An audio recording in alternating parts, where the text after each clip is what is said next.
¿Cómo están, amigos? Bienvenidos a Geomundo. Los saludamos Jorge Antonio Chávez y Paola Pejoves. El día de hoy vamos a hablar de temas realmente importantes. Por ejemplo, lo que está sucediendo en los Estados Unidos con Donald Trump, que lo ha convertido en el primer expresidente de la historia de ese país al ser condenado por delito grave. ¿Cómo estás, Jorge? Sí, ¿cómo estás, Paola? También vamos a hablar sobre la situación en África. Vamos a hablar sobre la situación en Burkina Faso, en donde el presidente de facto, el capitán Traoré, ha decidido quedarse en el poder por lo menos por 60 meses más.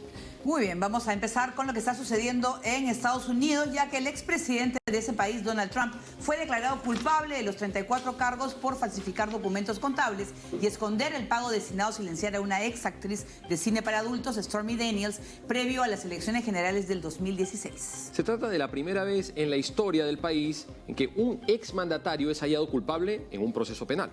Enterado del veredicto, Trump lo calificó de una vergüenza e injusto. Además, prometió que apelará a la decisión.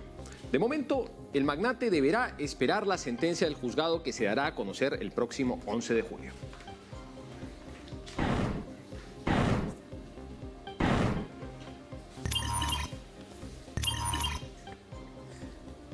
Muy bien, vamos a poder comunicarnos y hablar de este tema con Richard Valencia. Él es analista político. Muy buenas noches, bienvenido a Geomundo.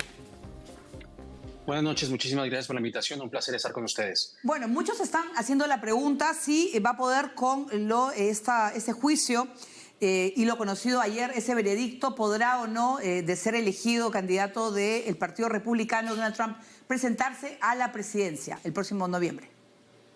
Sí, a la presidencia no lo va a impedir. No, en la Constitución no hay ninguna prohibición de una persona que, aunque tenga un cargo criminal, de lanzarse a la presidencia. Si ese hubiese sido el caso, si los enemigos políticos de Donald Trump hubieran deseado que él no se lanzara a la presidencia o no ejerciera ningún cargo político, pues esa oportunidad ya pasó, que como ustedes recuerdan, durante su presidencia hubo dos impeachments, dos mociones de censura en contra del presidente Donald Trump en aquel entonces, que ninguno de los dos prosperaron en el Senado.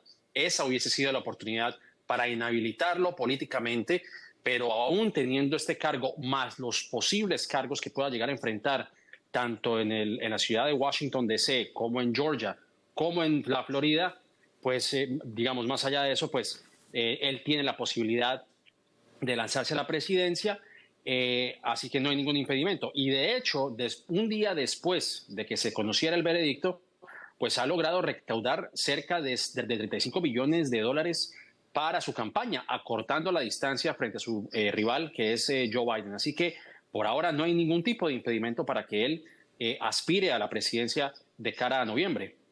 Richard, ¿qué tal? ¿Cómo está? Buenas noches. ¿Qué impacto podría tener la decisión judicial que va a tener lugar el 11 de julio, apenas unos días antes de la convención republicana, sobre la base política del expresidente Trump y sobre los votantes independientes? ¿Crees que podría perjudicarlo o que más bien podría él utilizar esto para instrumentalizarlo en su beneficio? Bueno, hay que analizar lo que efectivamente, digamos, los pormenores y además lo que ocurrió después del día de ayer. Pues evidentemente los republicanos han cerrado filas en torno a Donald Trump, lo han respaldado, incluso personalidades como Susan Collins, que es senadora por el estado de Maine, e incluso Mike Pence, que fue su vicepresidente y uno de los voceros, o por lo menos de las personas que han vociferado posiciones contrarias a Donald Trump, pues lo han respaldado. Sin embargo, hay que señalar que no solamente se gana con el voto republicano, se gana con el de los independientes, como tú señalas, y es ahí donde se va a generar esa diferencia. Realmente, ¿qué tanto ha movido la aguja, si se podría decir coloquialmente? Pues muy poco realmente. Es decir, tal vez por un grupo menor, 2%, 3%, pero que sigue siendo un electorado considerable si se tiene en cuenta que en la actualidad básicamente las elecciones son una moneda al aire. Es decir, está muy disputada la contienda hasta la fecha. Y estamos a 6 meses, 5 meses de las elecciones de noviembre. Probablemente ya la gente ni recuerde qué fue de este veredicto, ni del veredicto anterior, porque no solamente fue lo que vimos en Nueva York el día de ayer. Recordemos que Donald Trump también fue señalado culpable de haber agredido sexualmente a E. Jean Carroll y a la cual le debe pagar $91 millones. Pero ya eso prácticamente ha quedado, no decir por en el olvido, pero sí no está dentro del imaginario público. Así que lo más probable es que estos dos juicios ni siquiera hagan mella, puede que no. Sí, incluso hasta Joe Biden y los demócratas, han guardado un poco de cuidado a la hora de hacer mención de este juicio. Sí, lo que dijo Joe Biden el día de hoy es que este es un triunfo del Estado de Derecho como lo conocemos, un triunfo de la rama judicial.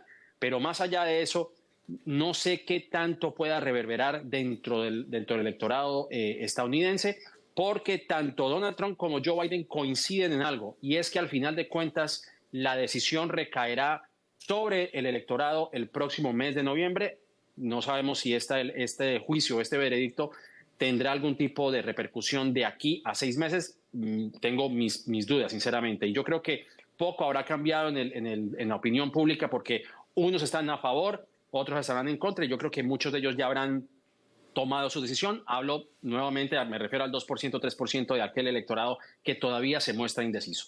Así es, Richard. Yo quiero preguntarte, efectivamente hay 4 casos abiertos contra él. El expresidente enfrentaría, está leyendo 91 cargos, pero ninguno de ellos es por insurrección.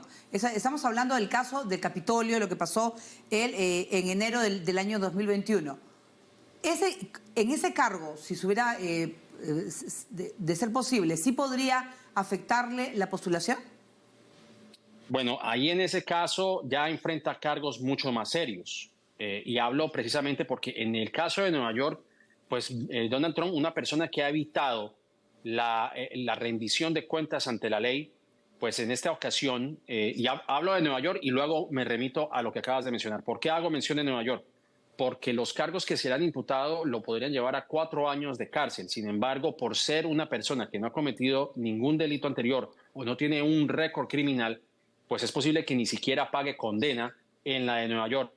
Ahora, esto sienta un precedente, porque lo que está ocurriendo en Georgia, lo que ocurrió en Washington, D.C. y en la Florida, es aún más grave de lo que vimos, por ejemplo, aquí en el estado de Nueva York. Porque aquí sí fue una flagrante, un golpe, de lo que yo llamo un autogolpe de Estado. Realmente fue un hecho deliberado de cambiar o de revertir lo que fue la decisión de los estadounidenses en el 2020.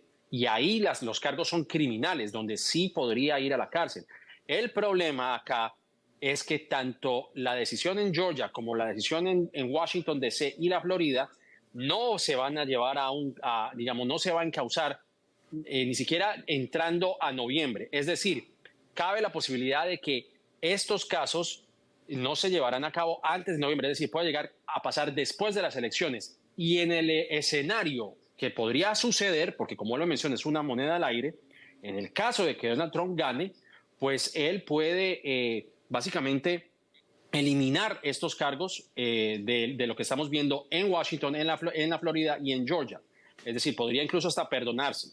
Entonces es muy difícil porque un presidente en ejercicio pues tiene inmunidad. Claro. Y ahí está el meollo del asunto. Por eso es que tanto Donald Trump como Joe Biden argumentan que la decisión está dentro del votante. ¿Será el votante quien le dé la victoria o derrote nuevamente en las urnas a Donald Trump en este caso?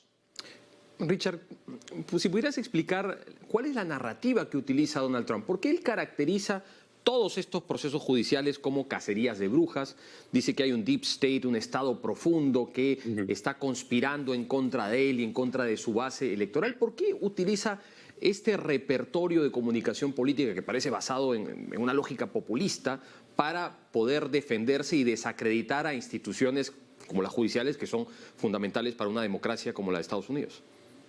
Bueno, evidentemente lo hace para beneficio propio. Yo creo que lo que está tratando de hacer es desvirtuar precisamente la independencia de la rama judicial y lo utiliza para fines financieros, para fines políticos, y le ha venido a funcionar. Es decir, le funciona dentro de su base republicana, porque como repito, pues él días después o horas después de que se haya dictaminado este veredicto, pues recogió más de 30 millones y contando. O sea que dentro de la base republicana, en vez de encontrar alguna forma de apatía, lo que ha encontrado es apoyo dentro de su base republicana, y lo que quiere es enlodar precisamente las funciones de la rama judicial, más allá incluso de poner algún manto de duda sobre este organismo, sino que también ya utiliza métodos de intimidación en contra de los jueces o en contra de aquellas personas que están haciendo este proceso. Ya llega a un grado en donde sus correligionarios pues ya lanzan ataques, incluso posiblemente vulnerando la vida de estas personas. Lo mismo que ocurrió el 6 de enero.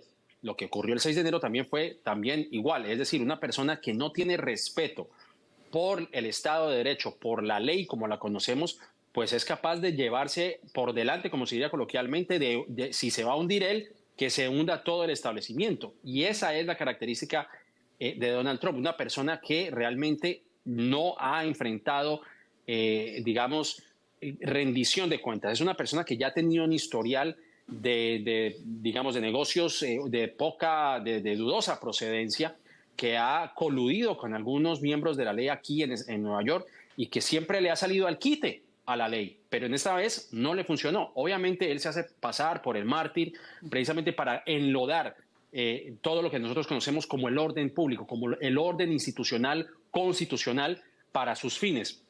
Pero evidentemente lo que ocurrió el día de ayer es todo a lo que él se opone, claro, que es la voluntad del pueblo. Y yo creo que eso es importante recalcarlo en esta conversación. Fueron 12 neoyorquinos, no fue la decisión de un juez, no fue la decisión del fiscal general de la ciudad de Nueva York, en este caso Manhattan, sino que fueron 12 neoyorquinos de distintas observaciones y estirpes políticas quienes lo encontraron culpable en todos los 31 cargos que se le estaban imputando. Y yo creo que esa es la definición más exacta de lo que fue. Para bien o para mal, con sus bemoles, el sistema funciona. Así que esa fue la decisión que tomaron esas 12 personas del común encontradas dentro de la ciudad de Nueva York. Sí, Richard, yo también quiero preguntarte, bueno, el 11 se va a conocer la sentencia y días después, creo que es el 15, va a ser la Convención Nacional Republicana para elegir a quién será el candidato del partido. ¿Cómo está Trump? ¿Con esto lo fortalece y el resto de candidatos cómo lo ven? Bueno, como vuelvo y menciono, él sale, digamos, de alguna manera sale fortalecido dentro de su base. Pero indudablemente aquí va a surgir un tema de campaña. Por eso hago referencia con Joe Biden, porque si bien Joe Biden y su coartada, yo creo que esa no es la palabra indicada, yo creo que su coalición es de sus estrategas demócratas, gracias, pues ellos son muy cuidadosos en utilizar un lenguaje que digamos, los hagan pasar como efectivamente lo quiere señalar Donald Trump, que esto es simplemente una jugada política, que esto es una persecución política, una cacería de brujas.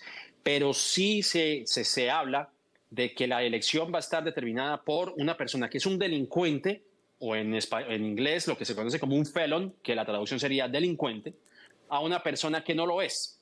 Y así se va a manejar esta elección. Vamos a ver qué tanto va a ahondar ese mensaje por parte de los demócratas, porque independientemente de que Donald Trump haya surgido culpable o se haya hallado culpable y dentro de todas sus falencias, pues igual Joe Biden también tiene una labor personal de recordarle o de convencer a ese electorado que todavía se muestra indeciso de que esa es la persona que tiene el derecho o que puede continuar por 4 años más su presidencia.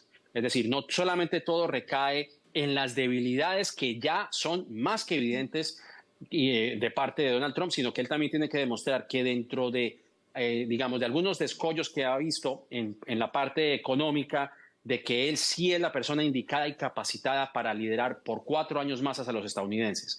No solamente recaer en las debilidades, como vuelvo a mencionar, de Donald Trump, que son más que evidentes y que saltan a la vista. Y el hecho de que este veredicto todavía tiene repercusiones en la actualidad, pues obviamente lo pone en una desventaja.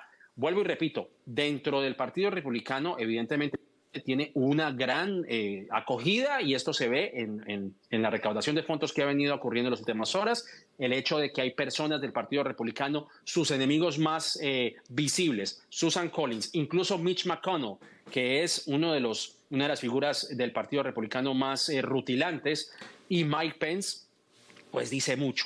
Pero igual la campaña o reafirma su preferencia por Donald Trump o también del otro lado de la moneda reafirma el rechazo hacia él. Pero veremos en los próximos 6 meses cómo esto se desarrollará y al final de cuentas será el votante quien decida quién será el próximo presidente de los Estados Unidos. Bueno, veremos. Muchas gracias pues a Richard Valencia, él es analista político desde Estados Unidos. Gracias por estar en Geomundo. Muchas gracias. A ustedes, muchas gracias. Bien, se viene una campaña interesante, ¿no? Sí, todavía, bueno, ya viene